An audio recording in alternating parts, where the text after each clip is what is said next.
there, my name is Andrew Blakey, the host of the Age and Grace podcast, and I frequently talk about how working out and strength training can help to ensure that you're increasing the likelihood of living a healthy, long life that isn't ridden with pain and achiness with each step. This concept, it's not a secret, and it's been talked about time and time again about how studies have shown and different specialists and experts are recommending strength training as one of the best ways to help improve your health and future-proof your body. But we're going to change gears a little bit and talk all about antioxidants, oxidative stress, and a little something called free radicals. By the end of this podcast today, you're going to understand about how all three of these are related and understand how you can use nutrition to help fight the good fight against free radicals in your body. All of this and more on today's episode of The Age and Grace.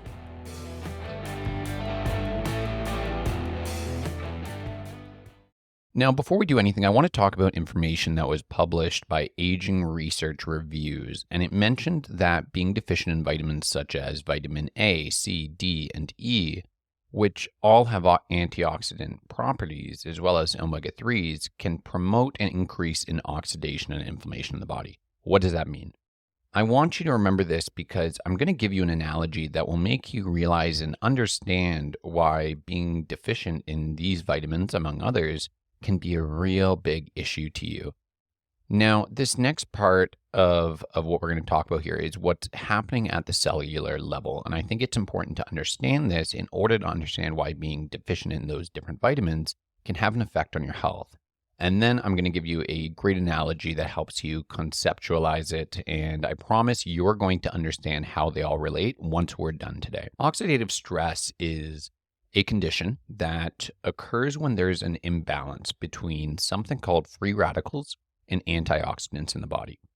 Basically, free radicals are highly reactive molecules that contain oxygen, but they can contain other atoms as well, and are produced during our normal daily metabolic processes in the body, as well as through exposure to environmental factors such as pollution, radiation, and tobacco smoke. But you can also have imbalances that are caused by other things, such as poor nutrition, such as how I mentioned that in the study previously, or by chronic stress, excessive alcohol consumption, and even certain medications. But it all comes down to what does this actually mean for you? So here's an analogy, and I love analogies, and I think that this is a great way to shed some light on this topic from the get-go, and this is really going to help you understand what's going on. So I want you to imagine that your body is like a busy city. You can picture Toronto, Chicago, New York City, Amsterdam. Just imagine your favorite city. Your body's cells are all the different buildings that's in the city that cumulatively make up your body. Together, they form a fully functioning human being. Oxidative stress, on the other hand, is like a handful of mischievous individuals going through wreaking havoc on the city, lighting fires, damaging and vandalizing buildings or your body's cells, and just creating a lot of unrest within the city, your body. This oxidative stress is in the form of free radicals, like we mentioned earlier. Now, lastly, we have another group. We have the firefighters, the paramedics, and the police who are in charge of ensuring that these mischievous individuals, the oxidative stress, is in check. These are our antioxidants, and we get these from the foods that are high in antioxidants. Now, oxidative stress can lead to damage to cellular components, including lipids, aka fats, proteins, and DNA, which can contribute to the development of a multitude of different diseases and accelerate the aging process. Conditions such as cardiovascular disease, cancer, neurodegenerative diseases like Alzheimer's and Parkinson's, and inflammatory disorders, and they're all thought to have links to oxidative stress. So this means that by consciously working on neutralizing these free radicals, this oxidative stress, it can potentially have therapeutic effects on these diseases, especially when making a conscious effort sooner rather than later. So not only that, but we've named all these different things that it can have an effect on, but we're not done yet. There's so many other things that having an increase in oxidative stress in your body, and it can affect your body in different ways. We already know about the cellular damage, but it can also have an effect on DNA with DNA mutation, which can lead to various types of cancers. It can accelerate your aging. Oxidative stress has widely been thought of to be a core contributor to aging, causing damage to our cells, our DNA, our organs, and tissues. Having oxidative stress can also affect our cell signaling, meaning it interrupts the signals and flow of information between the cells in our bodies, causing an increased likelihood of, again, those various diseases. So we understand what the issue is and how this works, as well as some of the implications that can arise from it, but we still don't know what you can actually do about it, do we? And one of the things with this podcast, I want to make sure that you've got some practical information that you can use. So now that we've got an understanding of what's going on, let's talk about some of the things you can do about it. Well, first off, you can limit the amount of alcohol you consume in a week. That's one of the easier things you can do immediately. You know how many standard drinks a week that you're having, and simply cut it back. Now, here's 5 other ways that you can help to decrease the oxidative stress within your body, and you can begin doing these immediately. The first way is to eat a balanced diet rich in antioxidants. This means consuming plenty of fruits, vegetables, nuts, seeds, and whole grains, those healthy foods. These foods are rich in antioxidants, such as, again, those vitamins C and E and beta-carotene and flavonoids. These antioxidants help to neutralize these free radicals and to reduce the oxidative stress. Foods such as different types of berries and dark leafy greens are foods that are very high in antioxidants.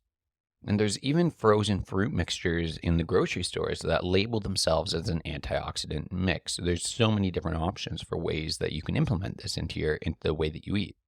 There's even things such as some spices and herbs. If you're somebody who does lots of cooking, you can just throw it into the way you cook to help to improve how much antioxidants you're getting. And these spices and herbs include things such as cloves and cinnamon and oregano, turmeric and ginger, are among some of those spices and herbs with the highest antioxidant content per gram. The next thing you can do to help reduce this oxidative stress is regular exercise. Engaging in regular physical activities such as aerobic exercise or strength training or yoga. Exercise enhances the body's antioxidant defenses, improving blood flow, reducing inflammation, all of which can help to lower oxidative stress levels. And a lot of people have this conception or this misconception that exercise causes an increase in inflammation. And they're not wrong. It causes a short-term increase in inflammation, but long-term it will reduce it, right? So I just wanted to clarify that really quickly. Another thing you could do is being very conscious on managing your stress. Practice stress reduction techniques such as meditation, deep breathing exercises, mindfulness, or even something as simple as spending time in nature. Chronic stress, meaning stress that is brought on over the long term, it's something you've been experiencing for a while, can increase oxidative stress levels. So finding ways to manage stress effectively is very important when it comes to your overall health and looking at your health from a holistic perspective. We've got 2 more things that we're going to cover here from this list, and one of them is avoiding exposure to toxins, which we talked about right at the beginning. This means minimizing your exposure to environmental toxins such as air pollution, cigarette smoke, pesticides, and even chemicals in some of the household products around your home. These toxins can, as we mentioned, can increase oxidative stress in the free radicals that are within your body, which can contribute to those various health problems. And the last thing we're going to talk about is focusing on the sleep. Now, I had another episode where I talked a little bit in depth about sleep, but you should be aiming for 7 to 9 hours of quality sleep per night. And the reason being is because during sleep, the body repairs, it regenerates cells, which helps to reduce that oxidative stress that we keep coming back to. Poor sleep habits or insufficient sleep can drastically disrupt this process, and it will lead to those higher levels, which we're trying to avoid. So one of the things I really want to mention here is I know that I've thrown out a lot of information at you right now, and I don't think it's practical for you to try to implement all of these. One of the things about my approach to health, both while I'm educating people as well as when I'm working with my own clients, is pick 1 or 2 of these. I think that by implementing all of these, it's too much change to do all at once, and it makes it very hard to stick to. So if there's any of these that really jumped out at you, maybe it means that you know you're having a lot of stress right now, then practice those stress reduction techniques. If you are somebody who hasn't been exercising, start exercising, right? anything that you do is going to help with this. And by changing everything at once, you're going to make it very, very hard on yourself. So again, pick one or two of these and stick with it. And then if you do feel like adding another one, or if you're able to and you have the bandwidth to add another one, then do it. All right. Now, today's episode was a little bit shorter than normal, but I wanted to hop on and spark the conversation in your head about some simple things you can begin adapting into your routine to help promote well-being and help you improve your journey with your health and your body. If you found today's episode particularly insightful and you're somebody who is consciously working on improving your health, please consider following our podcast on whichever platform you're listening on so we can improve our rankings, bring on more guests to help share more knowledge, and help us grow our show. Don't forget, you've got this.